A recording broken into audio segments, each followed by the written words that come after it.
You might not hear changes in the treatment because your mind is fixed. You know the patient, you know the treatment of the patient. So if the treatment changed during that day, if you don't give time for yourself to recheck and reconfirm, you may miss that change.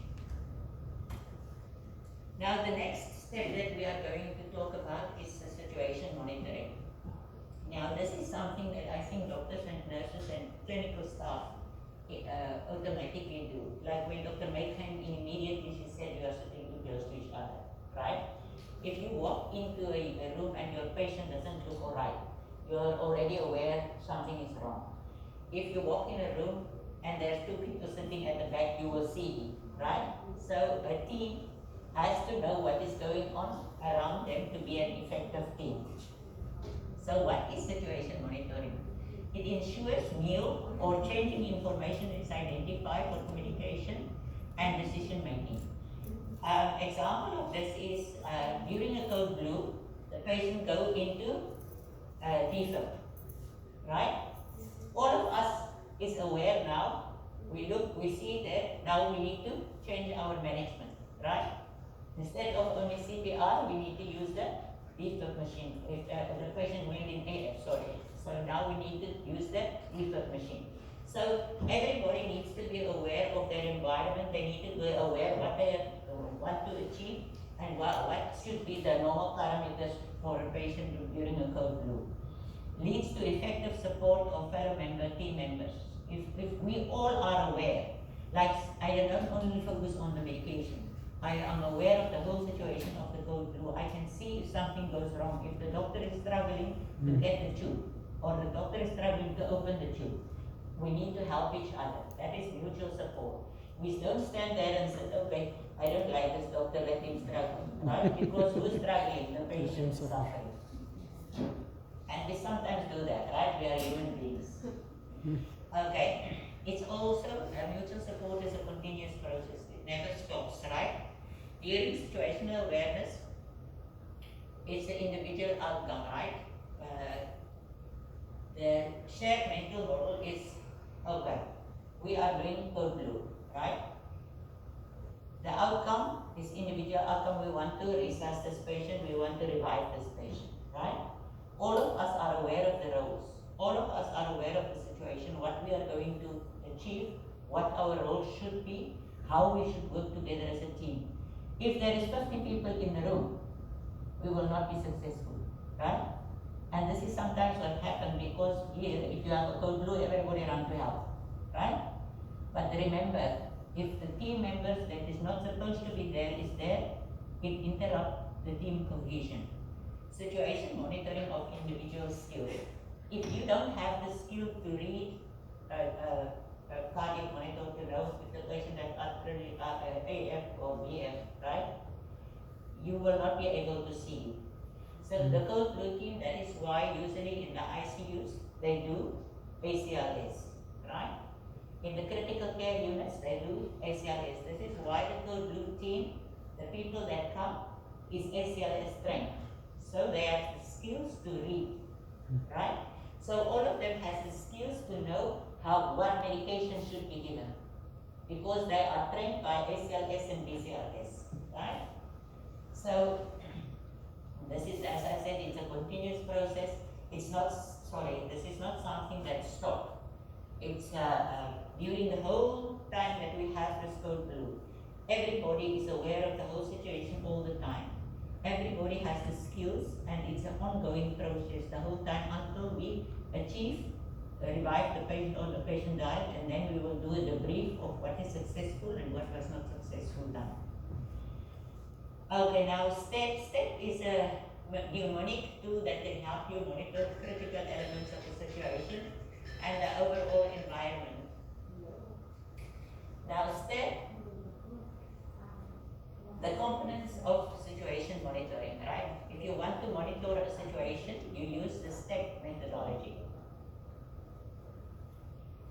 You monitor the status of the patient, you monitor the team members, how they are performing, you monitor the environment, is it safe, and you monitor the progress towards the goal. Okay. So this is just a methodology, and so you use the step to make sure that the team performs successful. So first you will look at the status of the patient. You will look at the patient's history, vital signs, medication, physical examination, plan of care, and psychosocial condition. The team members, remember, if you have a child and your husband is working and you are on day duty and your child was sick last night and your child cried through the whole night and there's nobody else to look after your child and you have 3 shifts already, tomorrow is your 4th shift, do you think you will be able to perform? No, you will not perform safely. So it is your responsibility to call 5 o'clock in the morning, your manager to say, I am very sorry, but I will not provide safe care today, right? Because my situation at home is critical and I don't have rest, so I will definitely not be a safe caregiver tomorrow. Workload, you need to make sure that you don't give one nurse too much work. Task performance, we need to look at who can do the task. Some people do tasks better than other people. Some can paint, some can draw, some can do make clothes, right? So you get people that is very good in bathing patients, you get people that is very good in giving injections. So we need to look at who has the skill level, and then of course stress levels. Now you remember when COVID started, it was a disaster, right? We were all stressed because in the news it's a new disease, nobody knows nothing. And there's nothing that gives you more stress is that you don't feel in control. So if you are very stressful, you may make mistakes as a team member, right? So here is a list for you to do if you are a team member to make sure that you are safe, right? Am I ill? No. Am I on medication that may impact my performance? No. Am I under stress? Yes, the COVID is giving me stress, but I am able to cope because I'm running. Am I on alcohol or drugs? No. Am I fatigued? Yes, I am tired because it's my 4th shift, but I'm so used to working 4 shifts, I think I will be able to cope. Eating and elimination, do I have enough time as a team to go? Some of the nurses, they can't even go to the toilet, right? It's really some days, it's so tough that they don't have time to eat. They will eat 5 o'clock in the afternoon instead of 12 o'clock in the middle of the day. So these are things to check when you work as a team and you want to mutually support each other. Then you need to look at your environment, right? You need to make the facility information, what type of area is it, like an ICU or it is outpatient or the patient code here in the corridor, where is the patient code? You need to be aware because you need to know where is the nearest crash card. I use this just as an example. Administration information, you need to know what is the information that you need to perform. You need to have human resources. If you don't have enough human resources, you cannot work as a team. You have to have triage security skills. You have to have equipment. If you don't have these things, you cannot work as a mutual support, because if one of these things is missing, you will struggle. The team will struggle. I continue to press the wrong button. Sorry guys. Progress towards your goals, right?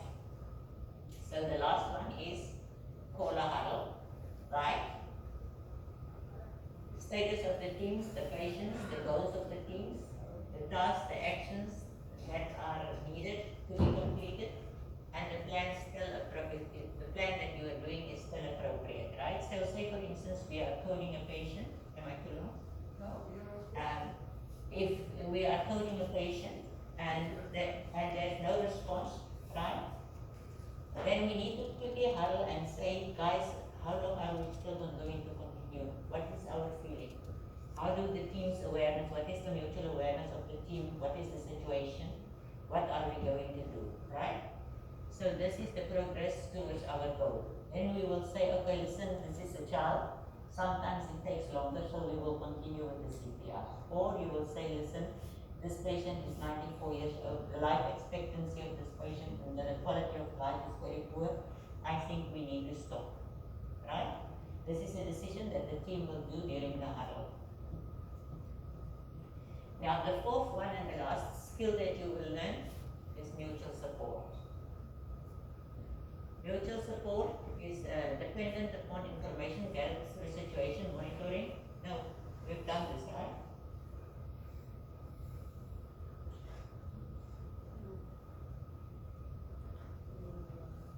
Sorry, this was situation monitoring. Now we are doing mutual support. My apologies. The fourth one is mutual support.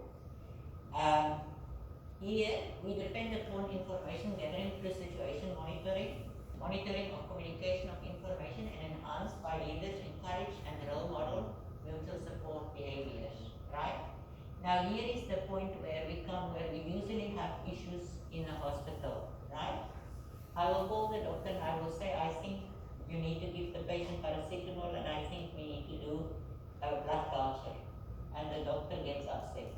Who are you to tell me what to do, right? So in a mutual support team, you cannot have that, because you will not be able to function safely for the patient. So what we are going to do in mutual support, we are going to assist each other. We are going to provide and receive feedback, and exerting assertive and advocacy behaviors when patient safety is threatened, right? So the types of feedbacks that we can get is formal feedback, meaning usually when you have an evaluation, right, with your boss, or you've done something wrong and you are formally called to the office, right? And then you get informal types of feedback. So your formal is retrospective and typically scheduled in advance. It has an evaluative quality, as I told you guys, and examples is collaborative discussions, case care conferences, mortality reviews, individual performance reviews.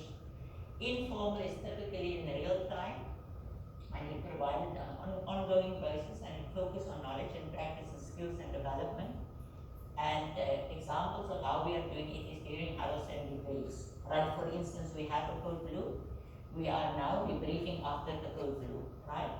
So formal mutual support is I was saying, listen, you did an excellent job with your CPR counting. You did an excellent job with changing times, your instruction when to change. You did an excellent with the time that you say change or give the medication, the whole hour, or when the medication, the 2 minutes is up. But the team leader, I think you could have been a little bit better. What do you think? Right? Not criticizing, just saying an opinion. How do you guys feel? Then this one say, yes, but you know what, this is my first tool. So, this is a learning experience for me, so I think I need to attend more and more codes. You understand? So this is what mutual support is. We are not criticizing each other, we are helping each other to grow. Characteristics of effective feedback. Effective feedback is timely, it's respectful, it's specific. Not I say I don't like you. I can say what you did was wrong, or I experienced what you did as wrong. Right? Direct and towards improvement, right? I can say what I think was the wrong methodology you have to use. Then you can tell me, yes, but you know what, this is the Canadian methodology that I use, this is what I've learned. Then I will tell you, okay, but we have a policy here, so we will teach you how we are doing it here. Respectful, not criticizing, not making the other person feel that it's stupid. Okay? And it's always directed towards improvement, and it helps to prevent the same problem from happening in the future, and it's considered. So don't say, listen doctor, what you did today is wrong. So, you know what? He hits me. I'm just using you because you're a man, right? You will not just, and this is one of my bad things, I think. We'll get I'm very broke. So you should not be. You should be very respectful, and you should not attack somebody in front of other people. If you want to clarify something, do it informally, but in a respectful manner in a private setting. Advocacy and assertion. You all know that medical staff are advocates of person. So it's evoked when team members' viewpoints don't coincide with that of the decision maker. Now, the doctor tells me when I call him that the patient has this fever. Now, don't give the patient Betadine and don't do a culture, just give him a cold bath.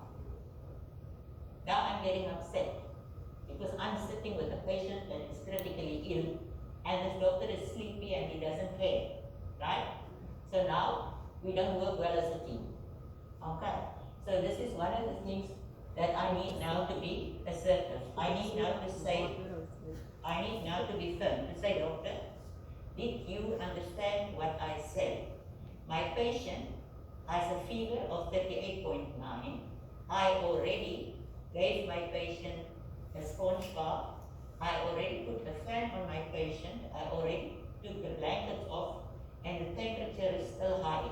If the patient's temperature and the patient has a severe headache, if this is going higher, my patient might go into a crisis and I may need to call a RRT. So please can you come and see this patient? Right? So you need to be assertive, not aggressive, not rude, but assertive and use facts to explain to your doctor because maybe the doctor is just sleepy and the doctor didn't really understand what you were saying because he's always sleepy and it is not that important because the only hears 38.8, so that it is 7.8, it doesn't even hear 38.8, right? So we need to make sure that we communicate clearly and assertively. And how do we do this? Assertive statement and the 2 challenge rule. Now, assertive statement is respectful and supportive of authority. So when I talk to my boss, I do it in a respectful way. Clearly assert concern and suggestion. I don't feel sorry for myself. I say I am concerned about the safety of my patient. Right? So it's clear. What is my concern? My patient's safety is my concern. And my suggestion is that we give paracetamol and you come and see the patient, maybe we need to do blood culture. Okay? Assertive and clear. Is non-threatening and ensures that critical information is addressed. So use your ISPA tool. Identify yourself, make sure your doctor is awake, make sure you're talking to the right doctor, make sure the doctor understands which patient you were talking about, explain to the doctor in the situation and background, and the assessment and recommendation part. If you do it that way in a respectful manner, your doctor will listen and you will communicate clearly. And it's a 5-step process. So make an opening, state the concern, state the problem, offer a solution, and reach an agreement of the next step. So as I said, you've told the doctor, you've opened the conversation, you did it respectfully, you used the ISPA methodology, and you've done your suggestion. Now what does the doctor say? I will not come. Then you can repeat. Right? You can repeat the same information and say, doctor, I am really concerned. I really need you to come. And I'm sure that doctor will come because he will listen to the concern in your voice. If you are concerned and not aggressive, a doctor will respond. Now, one of the things that we need to learn is the cuss word, right? But only when it's appropriate. So cuss means, I will say, come and stand in front of her and say, listen, I want to cuss. Right? And not, I want to cuss. Right? You need to say, I want to cuss. Cuss means, I am concerned. I feel uncomfortable about the treatment. And this is for me a safety issue. Right? So say for instance when the doctor said on the phone, you know what, I don't think we should do anything. I will say, doctor, I want to cuss. Right? I'm really concerned. Right? I feel really uncomfortable about this patient. And for me, this is a safety concern. And cuss needs to be like behavior for doctors, for nurses, for RTs, for radiologists, for everybody. anybody that has a concern should use CUS. Because it's very important that we understand what it is all about. Now I'm going to play for you a video about CUS. What did you say, Roy? I click on it. How?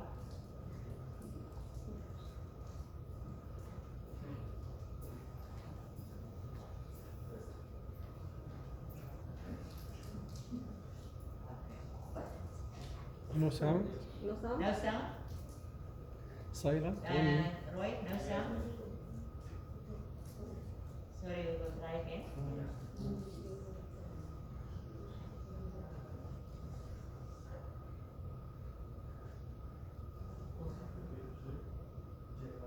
Sound? Okay, خلاص. There is, Can you hear it? it's written translation. No problem.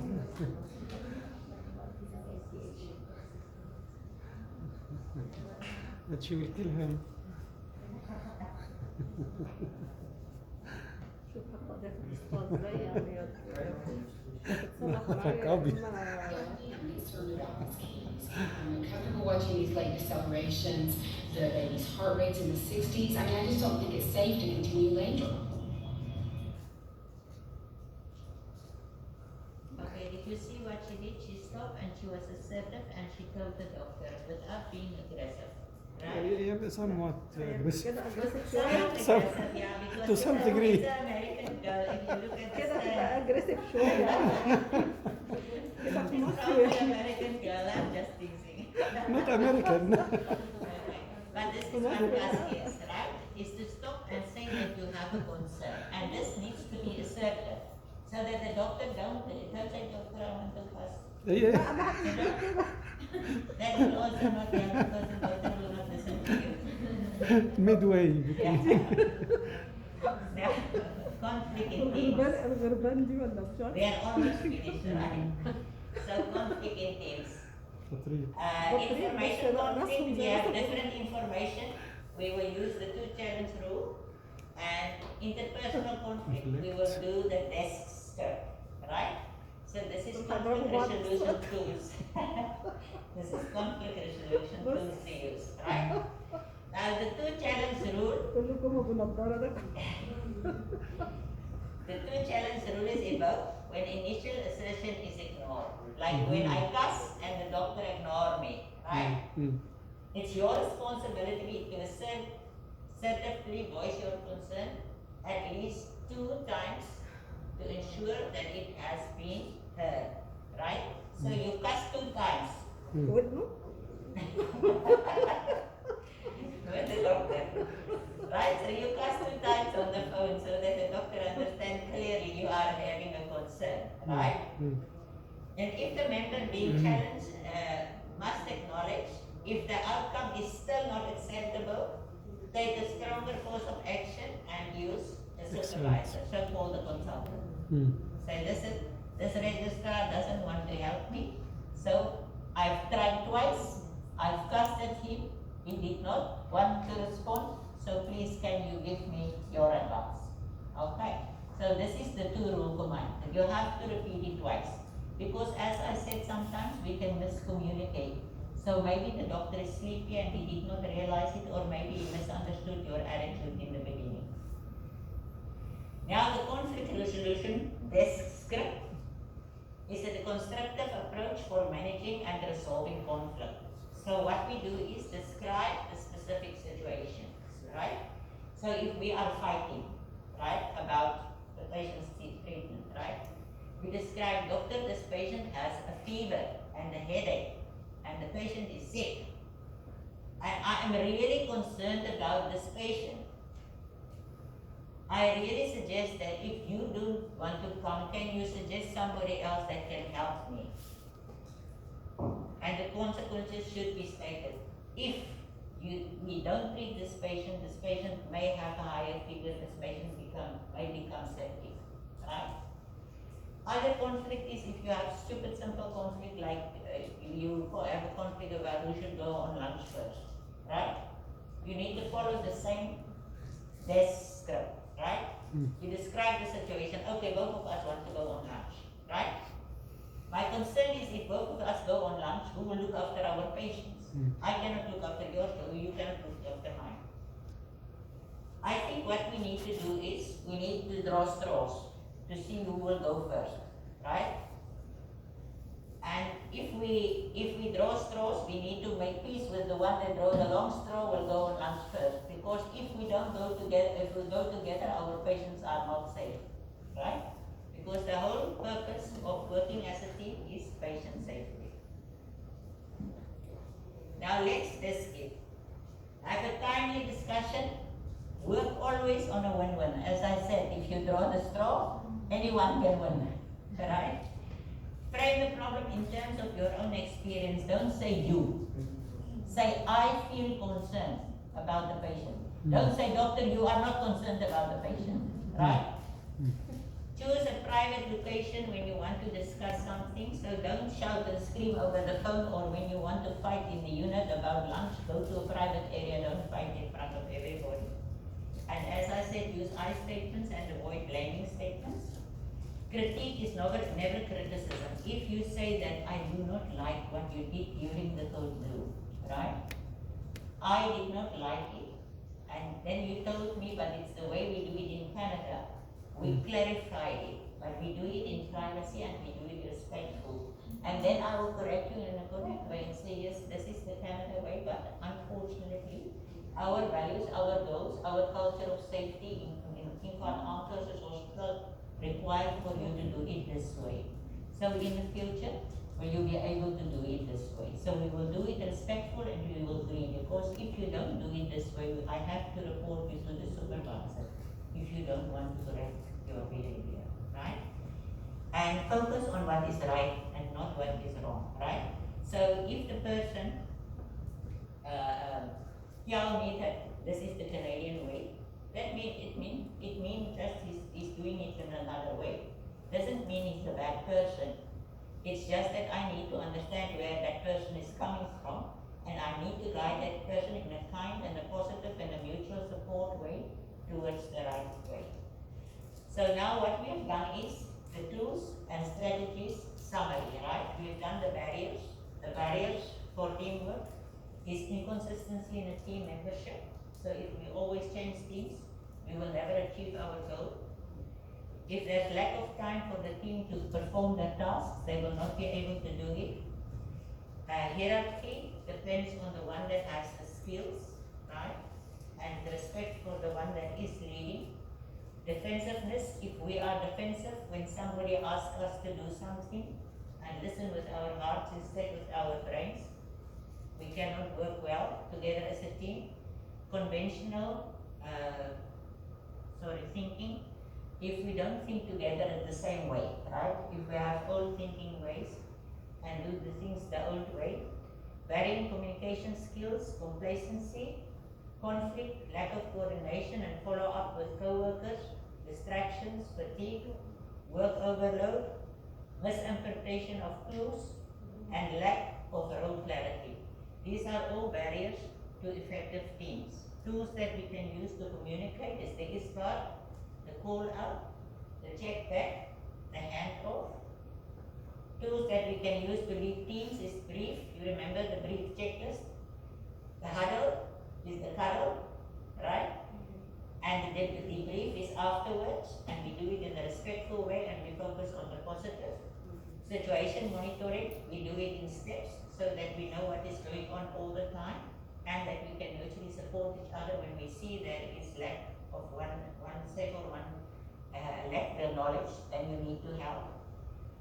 And you need to make sure that I am safe when I am part of the team. So if you did not sleep last night, you need to call in and make sure that you inform your team member that you are not 100% up to performance, so somebody else will help you take your load, right? Situation monitor, mutual support is your team assistance, your feedback, your assertive statement, your 2 challenge rule, your CUS, and your desk script. The outcomes, if you've completed this course, it's an online course that you can do by yourself, but it's actually very nice to attend this course. Dr. May had it last, I think 2 years ago, with our MSD conference. And it's a very nice interactive course. It's basically a 5-day course. You do the 6 modules in 7 modules in 5 days. You have a lot of interaction. You have a lot of practice with this strategies that we are using. So if you have ever the chance to attend a full TeamSTEPPS course, please make use of it. Because the outcomes is that we will develop shared mental models, we will develop adaptability, we will know what team orientation is all about, we will have mutual trust, and we will understand how to build mutual trust, and we will know how to enhance team performance, and in the end we will achieve patient safety. Thank you very much for listening to a long lecture. It is actually a summary, as I said, of a week in 1 hour and 20 minutes. Yeah. So I can imagine you are tired of my voice. Any questions that you want to ask? Can we have a handout or? You are more than have a handout. Roy can give you a handout. Roy, you can ask Dr. May to give them a printout of it. If you type in the internet, if you type it in the internet TeamSTEPPS, right, you will see there's an instructor course and there's a general course. If you go to the general course, you will go through it and you will go through the videos. They have these videos like the CUS. The CUS is just part of they start with one video and they just continue the whole process with the same things throughout. It's actually an excellent course, really to do it. And I wish everyone in the hospital can do it, because if everyone can do it. It's not expensive, I think. No, it's free. It's free. If you attend So it it by will in be- person, it's expensive, but if you do it online, it's free, right? And it takes time, really, and you need to, if you don't understand, ask me, right? I'm always available in quality. You are more than welcome to ask me or Dr. May to explain it to you. And if you don't understand, there's as I said, there's also instructor guide that explains to you what to do, when to do, and how to explain it. But it's actually ideal because it's fantastic skills to use, really. And if everybody in the hospital know why I'm cussing, they will not take it personal. If they know we are doing the briefing, we will always be on the same page. If we huddle during a crisis, we will all be on the same page and know what is going right, what is going wrong, what we need to change. And things will go so much smoother. Okay. Thank you very much, everybody. I have Yes? one comment on the question. What is the importance of the TeamSTEPPS and what is the importance of the SPAR and the checklist for everything?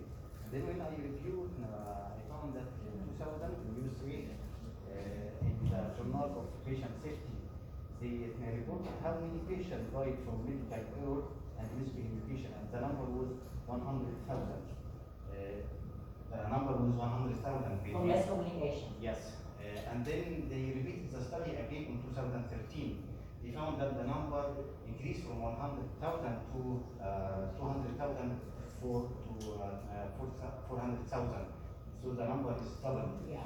And in 2016, they mentioned that the third cause of death in the USA after the cancer and after the heart disease is miscommunication and medical error. So this is important. This is why we had to apply the TeamSTEPPS. Excellent. Thank you very much. That is an excellent The second enhancement of the second comment I want to add also, is this really applicable? Is this really applicable in our life? We are doing the TeamSTEPPS. I will surprise you that the medical institute, not only the first one using the TeamSTEPPS in the business. For example, if I'm going to McDonald's, okay, I'm buying something from there, I will take the cashier my order. The cashier, what he will do, he will say one cheeseburger, one fries extra, one fillet of fish, and then there is another one who will repeat the same order loudly, and then after that he will check on the monitor that the order written clearly, and this is to complete the process. Imagine if this circle, a closed loop circle of communication is not working. Imagine how many orders will go out wrongly in the restaurant. So in very big, clever restaurant, they are using the same system we are using. Thank you so much. What is your name? Ahmed. Ahmed. Dr. Ahmed, thank you very much for your contribution. So you see how important it is, and that is why Dr. May is trying to get this as an institutionalized course every year. Because if all of us can do this, like you said, if McDonald's can do it, why can't Armed Forces Hospital can't do it?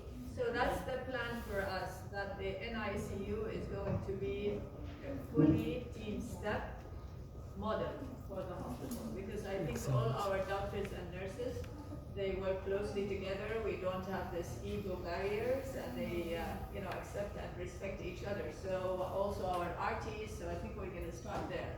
And I'm glad we have Ahmed and we have Khalid. They are the main Champions. no, they're really, I mean, their role in the unit is extremely valuable. They are seniors, we depend on them, they're consultant in their own way. So I think it's nice to have people like them who are embracing this. So this will make our job easy. And I will steal your idea with my next lecture. Copyrights. Thank you very much. Okay, so it gives me a great pleasure now to present our second speaker, who is Dr. Ru'a. Dr. Ru'a is our infection disease, and she's going to talk about the antibiotic